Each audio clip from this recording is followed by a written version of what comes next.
stages of land development. How many stages? 7. Let's go through it. Number 1, developer buys a large chunk of land.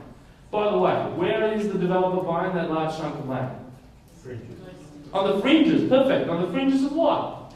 Cities.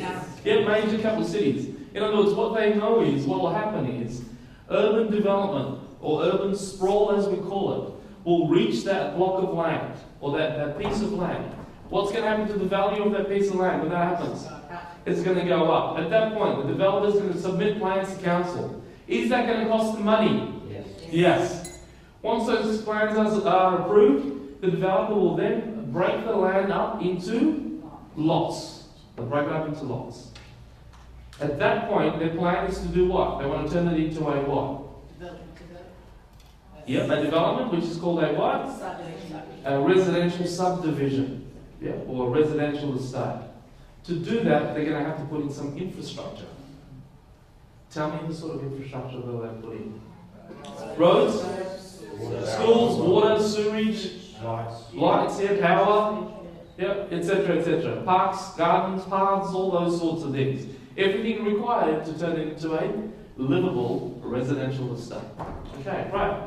Now, at that point, they'll start selling the blocks off in stages. Why stages? To get the price up, correct. To do with the demand, absolutely. In other words, they may have X number of blocks to sell, but rather than flood the market with the entire development in one hit, they will limit how many blocks of land they make available for purchase based on the current level of demand. So, what can you tell me they'll do between stage 1 and stage 2? They'll increase the price. And then at stage 3, they'll do what? Increase the price. So, when would be a better time to get involved? Stage 1. Oh, you are a hot lady. Did you say before? Did you say, are you jumping ahead of me? Stand up and be on it. You deserve this. What's your name? Deborah. Can we give Deborah a huge round of applause? She's on with this, Deborah. Then they start building houses, which they then sell as house and land packages to who? Retail investors. How many of you have ever had Coca-Cola? Yes, a couple of you? Now let me ask you, if I was to go out tonight to a really nice bar in Adelaide, dressed like this, yeah, and if there was soft music and dim lights, and everything was all special, and I ordered a glass of Coca-Cola in that bar, how much do you reckon it's going to cost me? $4? $6. I'm reckoning probably around $6. Okay? Have you seen that? Have you seen people do that? Yeah? $6. Now tell me about this glass. What would it look like? It'll have a straw. It'll have some ice. What else might I get for my $6? Probably a little bit fancy. It'll be tall. Yes. Coaster. It'll have a coaster. It'll come with the same coaster. What else? Yeah, you're going to have a fancy straw, and you might even get one of those little umbrellas. Yeah. Has anyone ever used one of those? It don't work for me. It's like I've tried multiples as well. Anyway, so that's what we're talking about now. Could you buy the same stuff? Like I know there's a convenience store just a couple of doors down from the hotel. Could you buy the same stuff at that convenience store? In a can? How much might you be paying then? Couple of dollars? Couple of dollars? About $2 in a tin? Tin of Coke? Yeah, would that be right? Now, could you buy the same thing? Could you buy the same thing at the local supermarket? Yes. Yeah? How much are you paying then? 55 cents a can. Pardon? If you buy pops, it's 55 cents a can. Okay, that's interesting. Same stuff? Yeah. But not the umbrella, that doesn't work. Okay. Alright, so we're talking $6. What did you say, $2? $2.20 for the can, but 50 cents in the supermarket. Yeah. What, is the supermarket selling it at a loss? No. No. So what do you reckon the supermarket's paying for? 9 cents a can. 9 cents a can? You know that for a fact? I read up You read up about it, okay. So the supermarket's buying it from the wholesaler at 9 cents a can. That wholesaler is probably buying it from Coca-Cola company themselves. How much do you think it's costing them to put that syrup in that little tin? A couple of cents? So, it seems a bit ridiculous. On one hand, you got the Coca-Cola being produced at a couple of cents, then being sold onto the wholesaler for 9 cents or 10 cents, onto the supermarket, therefore, and then they're selling it for 50 cents. At the corner store, they're selling it for over $2, and you're buying it in the bar, dressed like me, for over $6. Is that just Coca-Cola? No. Do you think that applies to... Don't you ruin my thunder. Sorry.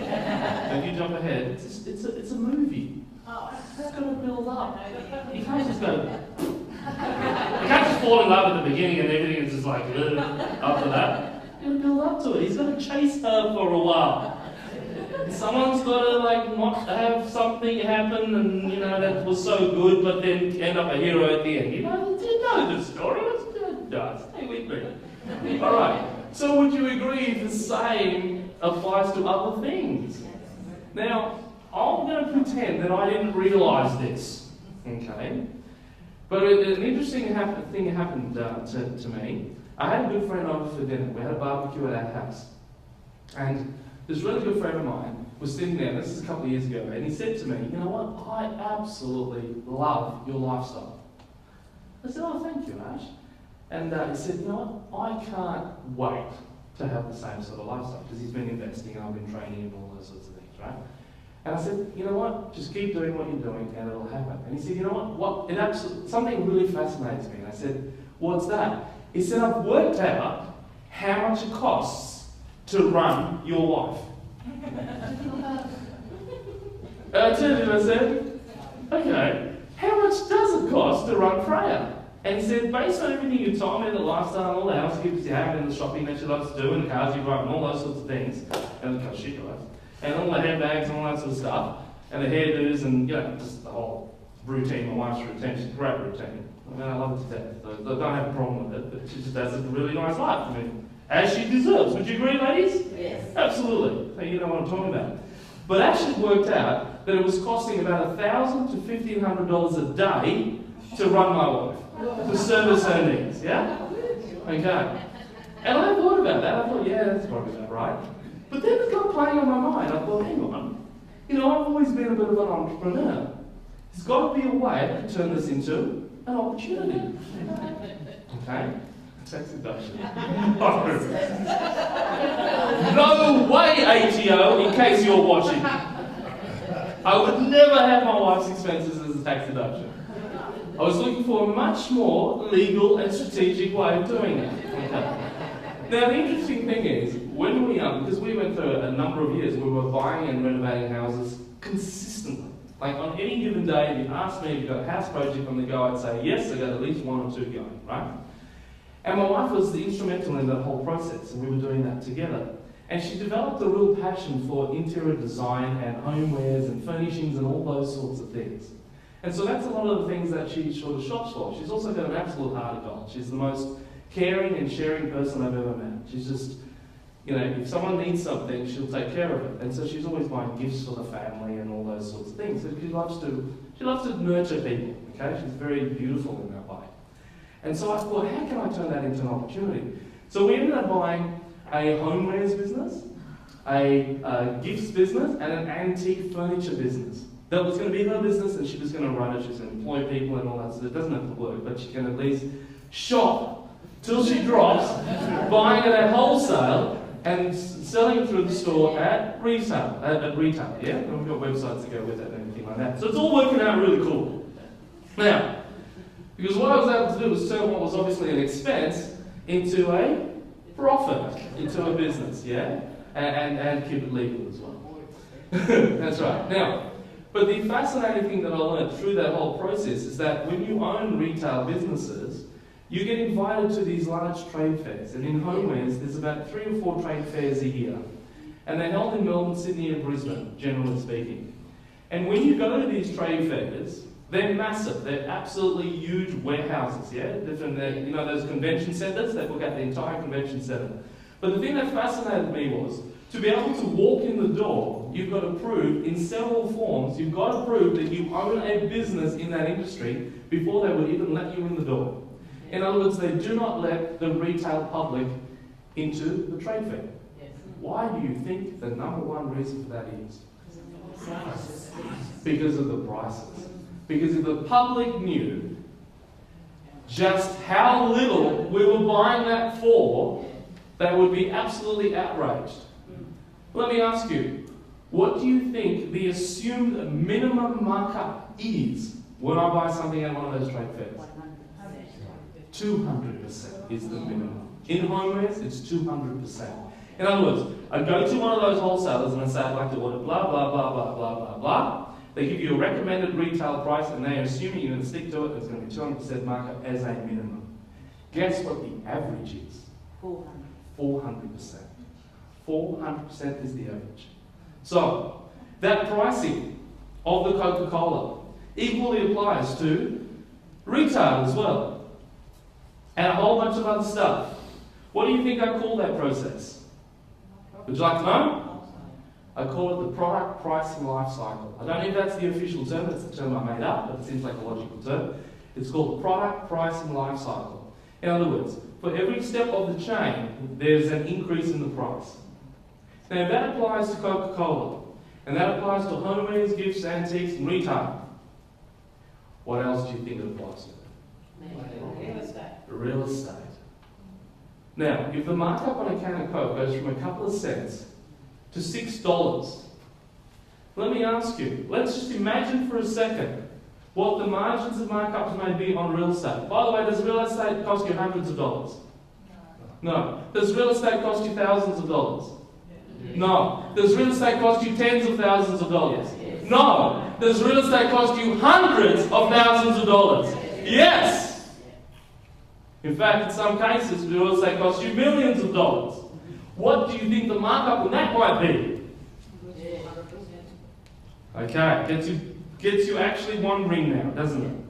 So that being the case, following on what Deborah said earlier, when we look at this process here, when you buy as a retail investor down here, whose profits are you paying? Everybody else in the chain, in the process. Everybody else in the chain. That being the case, now that I've pointed that out to you, where would make the most sense to get involved in that process? At the very beginning, would you agree, by show of hands? Now the interesting thing is this. Most people feel that it's lower risk to get involved down here. Okay? Because you can see the finished product. And remember I said to you, retail investors invest in what they can see with their eyes. So they feel confident and secure by that. But the reality is, they're paying such a massive profit margin getting in there, it would be much lower risk to actually get in earlier.